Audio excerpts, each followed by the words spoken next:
मेरे प्यारे दोस्तों और मित्रों, शादी में जाते हुए एक माँ बाप ने पेपर की वजह से अपनी 20 साल की इकलौती बेटी को उसके दादा के पास छोड़ दिया।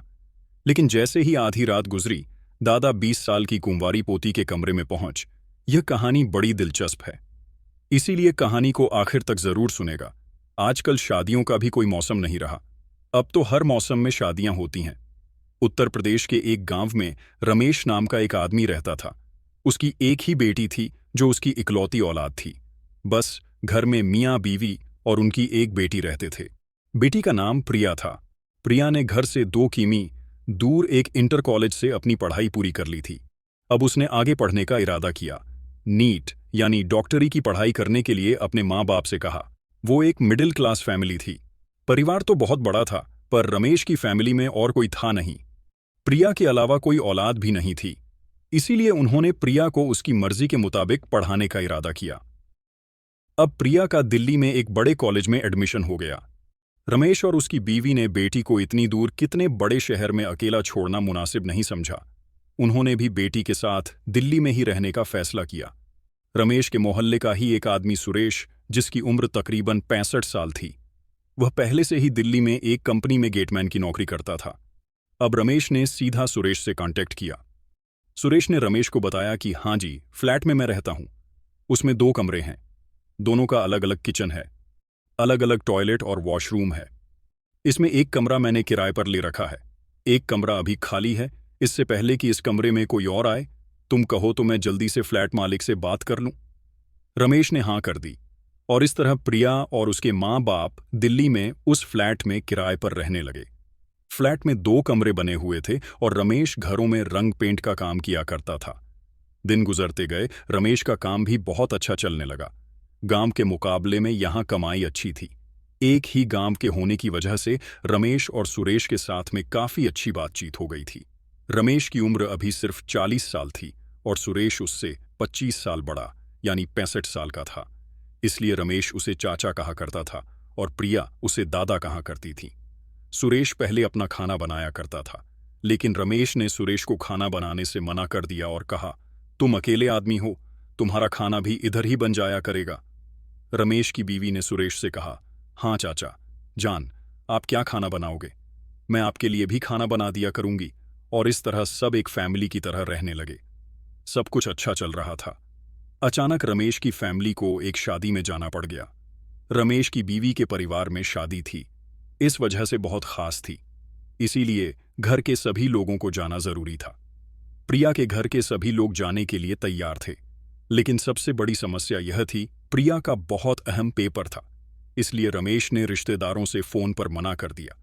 लेकिन रमेश की जिस रिश्तेदारी में शादी थी और जिस लड़की की शादी थी, उस लड़की के बाप ने कहा, रमेश, अगर तुम हमारी शादी में नहीं आए तो आज से तुम्हारा हमारा मरना जीना खत्म हो जाएगा।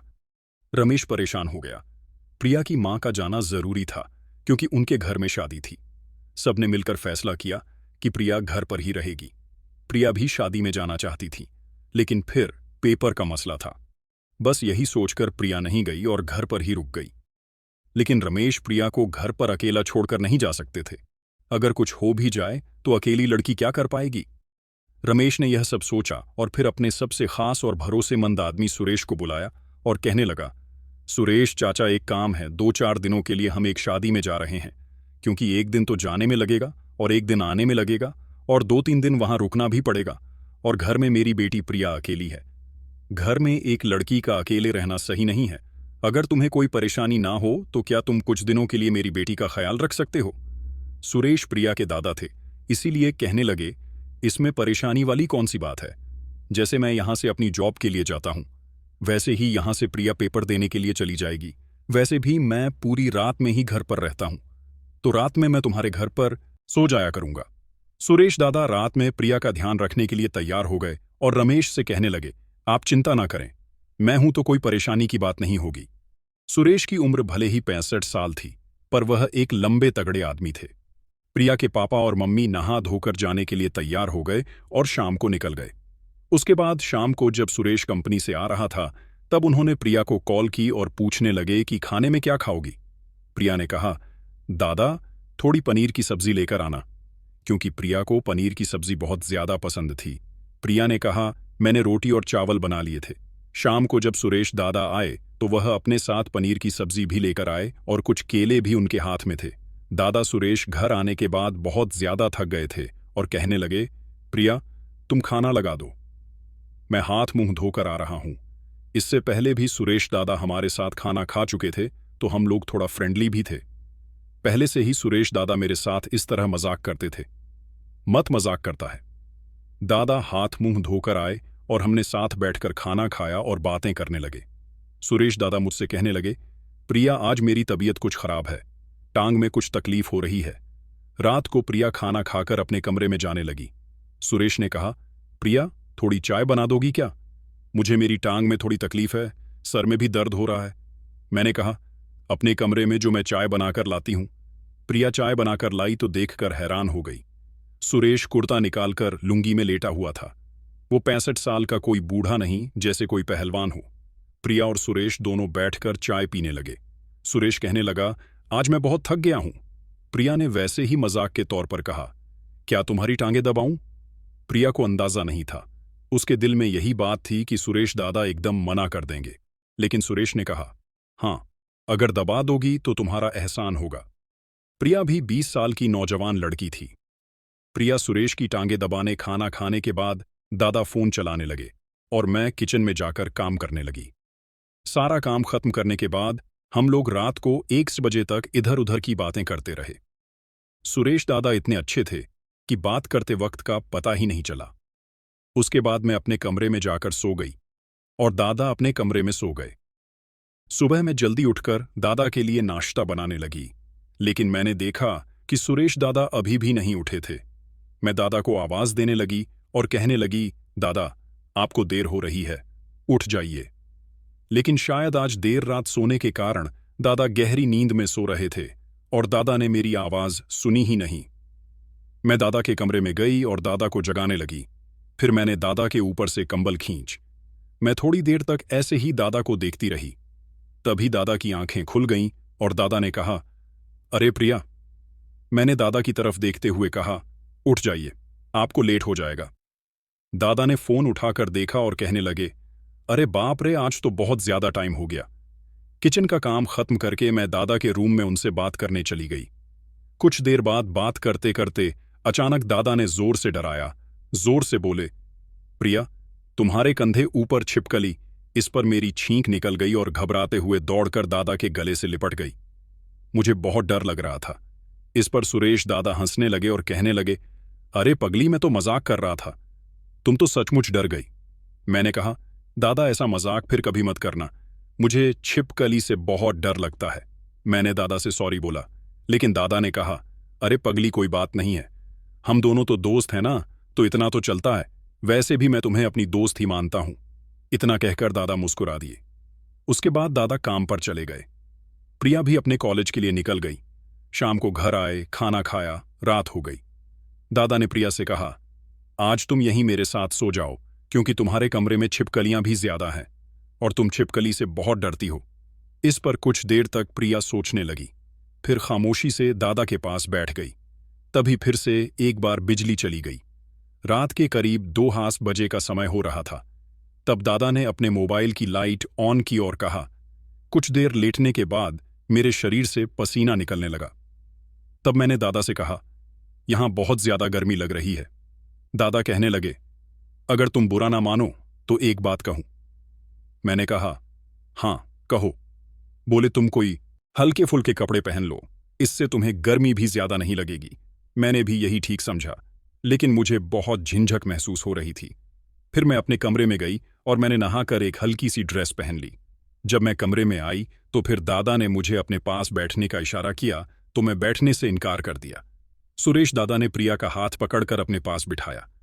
प्रिया कहती हैं, मैंने सोचा मान गए होंगे तो मैं उनके पास बैठ गई। दादा मुझसे पूछने लगे, यानी वह मेरे बॉयफ्रेंड के बारे में पूछ रहे थे। मैंने कहा, नहीं दादा, मेरा कोई बॉयफ्रेंड नहीं है, नहीं मैं ऐसे चक्कर में पड़ती हूं। अरे तो फिर मोहल्ले पड़ोस में तो होगा ही। मैंने कहा, नहीं दादा, मुझे अपनी पढ़ाई से कहां वक्त मिलता है। दादा बोले, प्रिया, अब तो तुम जवान हो गई हो, इस उम्र में भी तुम्हारा कोई दोस्त नहीं और तुम की अभी भी पुराने जमाने वाली जिंदगी जी रही हो। इस पर मैं थोड़ी शर्मा कर खामोश रही। फिर दादा मेरे हाथों को अपने हाथ में लेकर, क्या तुम मेरे साथ चिड़िया बल्ला खेलना चाहोगी? अगर तुम तैयार हो, राजी हो। अगर तुम्हारी मर्जी नहीं है तो कोई जबरदस्ती नहीं है। मैंने शर्माते हुए सुरेश से कहा, दादा जैसे आपको ठीक लगे। सुरेश का अच्छा बड़ा बल्ला था। प्रिया को सुरेश के चिड़िया बल्ला खेलने में वो खुशी मिल रही थी। कुछ ही देर में खेल खत्म हो गया, लेकिन दोनों अपनी जगह तक पहुंच चुके थे और उस रात दोनों बातें करते करते सो गए। अगले दिन जब सुबह प्रिया उठी तो पहली बार इतनी देर तक चिड़िया बल्ला खेलने की वजह से पूरा बदन दुख रहा। इसी तरह 10 महीने गुजर गए। मैं एक डॉक्टर बन गई थी, लेकिन फिर एक दिन मम्मी को मुझ पर शक होने लगा। मम्मी ने मुझे अपने पास बिठाया और पूछने लगी, प्रिया ये सब क्या चल रहा है, जरा बताओ तो। मैंने अपनी मां से कहा, मम्मी ऐसा तो कुछ भी नहीं है, आपको गलतफहमी हो रही है। मम्मी ने कहा, ठीक है, मैं तुम्हारी बात पर यकीन कर लेती हूं, लेकिन अगर मुझे बाद में पता चला तो फिर देख लेना। वैसे तुम अब जवान हो गई हो तो मुझे लगता है तुम्हारी शादी कर देनी चाहिए। इतना सुनकर मैं बहुत ज्यादा डर गई। शाम को अचानक सुरेश की कॉल आई। मैंने सुरेश को सब कुछ बता दिया। सुरेश ने कहा, तुम्हें फिक्र करने की कोई जरूरत नहीं है, मैं कुछ करता हूं। अगले दिन सुरेश घर आए और रमेश से बात करने लगे। कहने लगे, भाई प्रिया अब बड़ी हो गई है, मुझे लगता है अब उसकी शादी कर देनी चाहिए। मेरी नज़र में एक लड़का है, लड़का बहुत ही अच्छा है। मेरी मां ने पूछा, लड़का कौन है? तो सुरेश ने कहा, मेरा दोस्त और उसकी वाइफ तो एक हादसे में इस दुनिया को छोड़कर चले गए। वो उनका इकलौता बेटा है, वो भी डॉक्टर है। उसकी नौकरी बहुत अच्छी है और अकेला ही है। घर परिवार में और कोई नहीं है। इससे अच्छा रिश्ता और कहाँ मिलेगा? मेरी मम्मी को भी कोई ऐतराज नहीं था, क्योंकि लड़के में कोई कमी नहीं थी और परिवार में भी कोई नहीं था। इस तरह के रिश्ते के लिए तो माँ बाप तरसते हैं। जब दादा ये बात कहकर चले गए तब मैंने गुस्से में सुरेश को फोन किया और कहा, ये आपने क्या किया? दादा कहने लगे, तुम फिक्र ना करो, वो बहुत ही भोला है। शादी के बाद भी हमारे रिश्ते में कोई कमी नहीं आई। इतना सुनकर प्रिया खुश हो गई। कुछ दिन बाद प्रिया की शादी हो गई। मेरा पति बहुत ही भोला था और मेरी हर खुशी का ख्याल रखता था। मुझे उससे कोई शिकायत नहीं थी। धीरे धीरे वक्त बीतता चला गया और शादी को 3 साल गुजर गए। अब मेरा एक बेटा हो गया था, जो कि मेरे पति से ही था। फिर मुझे ख्याल आया कि शायद अब मुझे अपने और सुरेश के रिश्ते को यहीं पर खत्म कर देना चाहिए, क्योंकि कल को अगर मेरे पति को पता चला तो शायद मेरे रिश्ते पर बहुत बुरा असर पड़ेगा और मेरी जिंदगी भी तबाह हो सकती है। इस पर मैंने सुरेश दादा को बुलाकर बात करने का सोचा। फिर शाम को मैंने दादा को घर बुलाया और उनसे आमने सामने बैठकर बात की। मैंने दादा से कहा, दादा, मैं अपनी जिंदगी में खुश रहना चाहती हूं। मेरा पति बहुत भोला है और मैं उसके भोलेपन का फायदा उठा रही हूं। मुझे अब यह सब कुछ ठीक नहीं लगता।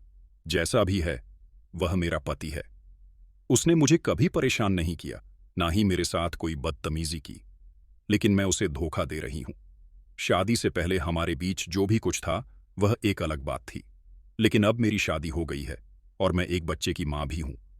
तो मुझे नहीं लगता कि अब हमें अपना रिश्ता बरकरार रखना चाहिए, क्योंकि अगर किसी को पता चला तो आपकी भी जिंदगी खराब हो सकती है और मेरी भी। इसीलिए हमें अब इस रिश्ते को यहीं खत्म कर देना चाहिए। इस पर सुरेश दादा की आंखों से आंसू निकलने लगे, लेकिन अपनी सहमति जताई और रुंधे गले से कहने लगे, तुम ठीक कह रही हो, लेकिन मुझे एक बार तुम्हारे साथ जरूर खेलना है। प्रिया ने कहा, लेकिन हाँ, बस एक बार। इतना कहकर मैंने सुरेश से सारे रिश्ते खत्म कर दिए। कई महीनों तक तो सुरेश के साथ चिड़िया बल्ला खेलना याद आता रहा, लेकिन अब मैं काफी सुकून में थी। कुछ समय से जो मैं बेचैनी महसूस कर रही थी, अब मैं बहुत खुश थी। वो कहते हैं ना कि अगर सुबह का भूला शाम को वापस आ जाए तो उसे भूला नहीं कहते। मैं भी दोहरी जिंदगी जीते हुए तंग आ गई थी। शुरू शुरू में वह सब कुछ बहुत अच्छा लग रहा था, लेकिन अब मुझे खुद शर्मिंदगी सी महसूस हो रही थी कि मैं यह गलती क्यों कर रही हूं। आप बताइए, इस कहानी में गलती किसकी थी? गलती प्रिया की थी या सुरेश की या रमेश की या सुरेश और प्रिया दोनों की? क्योंकि किसी अकेले मर्द की हिम्मत नहीं है कि वह किसी औरत की मर्जी के खिलाफ उसकी तरफ मुस्कुरा भी सके। दोस्तों, इस कहानी से हमें यह महसूस हुआ कि कभी भी अपनी जवान बहू बेटी बीवी को किसी के एतमाद भरोसे पर नहीं छोड़ना चाहिए, और मर्द की उम्र चाहे कितनी भी क्यों ना हो, उसे भी अकेली औरत के पास नहीं ठहरता चाहिए, क्योंकि दो अकेले मर्द औरत कब, कहां, किस वक्त बहक जाए कुछ पता नहीं। तो दोस्तों, यह थी आज की कहानी। पसंद आई हो तो लाइक करें, चैनल को सब्सक्राइब करें और बेल आइकन का बटन भी दबाएं। शुक्रिया, धन्यवाद।